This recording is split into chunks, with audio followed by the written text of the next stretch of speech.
பணித்துளிகள் 10வது மூலோபதேசமான ரட்சிப்பின் அனுபவம் மே 6, 2024.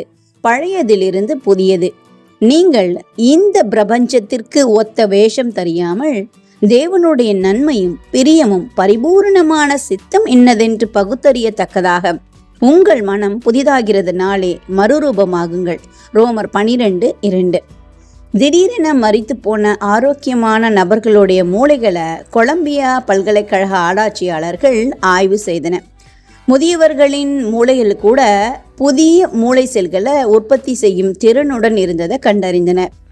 எந்த மனிதனின் மூளையிலும் தேவனால் அற்புதங்களை செய்ய முடியும். ஆவியானவர் மக்களில் வாசம் பண்ணும்போது அவர் கிறிஸ்துவின் பிரசன்னத்தை அவர்களில் வைத்திருக்கிறார். அதனால்தான் பவுல், இனி நான் அல்ல, கிறிஸ்துவே எனக்குள் பிழைத்திருக்கிறார். நான் இப்பொழுது மாம்சத்தில் பிழைத்திருக்கிறதோ என்னில் அன்பு கூர்ந்து எனக்காக தம்மைத்தாமே ஒப்பு கொடுத்த தேவனுடைய குமாரனை பற்றும் விசுவாசத்தினாலே பிழைத்திருக்கிறேன் என்று சொல்லுகிறார். கலாத்தியர் 2:20 இந்த வசனத்தை வாசித்து பார்க்கலாம்.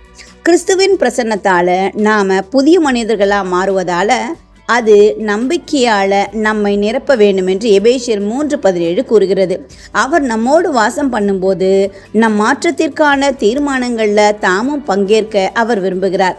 அவருடன் பேசுவதற்கும் அவருடைய வார்த்தைகளின்படி நடப்பதற்கான முடிவுகளை எடுப்பதற்கும் அவர் நம்மை ஊக்குவிக்கிறார். இயேசு பூமியில் இருந்தபோது புசித்தலையும் குடித்தலையும் உருவகமாக வைத்து மனமாற்ற அனுபவத்தை இயேசு விவரித்தார்.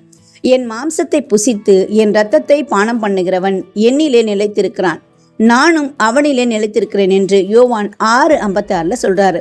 இந்த செயல்முறை ரட்சிப்பின் திட்டத்தை அறிந்திருப்பதில் தொடங்குகிறது. ஆனா தேவனுடனான நமது தொடர்புகள்ல நம் உணர்வுகளும் தீர்மானங்களும் சம்பந்தப்பட்டு இருந்தால்தான் பயனுள்ளதாக இருக்கும்.